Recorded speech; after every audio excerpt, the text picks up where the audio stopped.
Não sei, né? Cansada. Já até... Aquela mãe do espetacular, outra mãe do espetacular.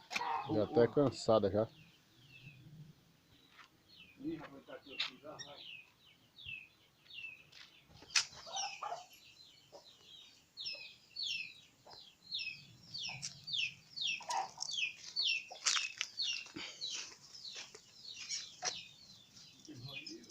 Oi. Ah, não, tá aqui. Mas foi embora. Ah, não, tá aqui. O Mancinho tá aí? Tá aqui o Bravinho, o Mancinho, eu sei que ele tava batendo demais. Os rios batendo demais, moço. 5 rios batendo no bicho. Moço, olha, tudo. Já é acomodadozinho, tá vendo? Já tá acomodadozinho, ó. Então, aí eu peguei os meninos aqui, botei aqui com eles. Que foi, menino?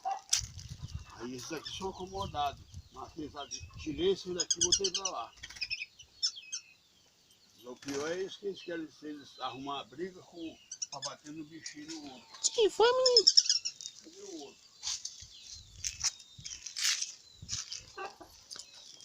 Ah, tá aí. Parece que já tô acomodado com ele. Que aí no caso ele fica. Ele é o Rex. Qual? Cadê o Rex? Você fala de hoje? Não, eu matei. Esse aí é o meu. Ah, o que você tava falando que é o cantador, né? É o gritador, aquele de lá. Esse que tá aí no meio aqui. É aquele de lá. Que é lá do canto lá. É aquele. Esse aqui é os 4 que estavam aqui, esse aqui, ó. Agora aquele de lá, ele parece que estão acomodados. Se eles não bater nele, mas se ele bater nele, eu vou tirar ele de lá e boto aquele outro menino, né? Pois é, mas já acomodadinho aí.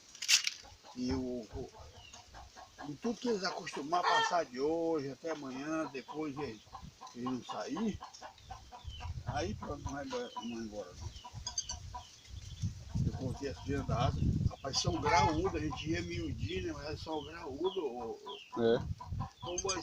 Mas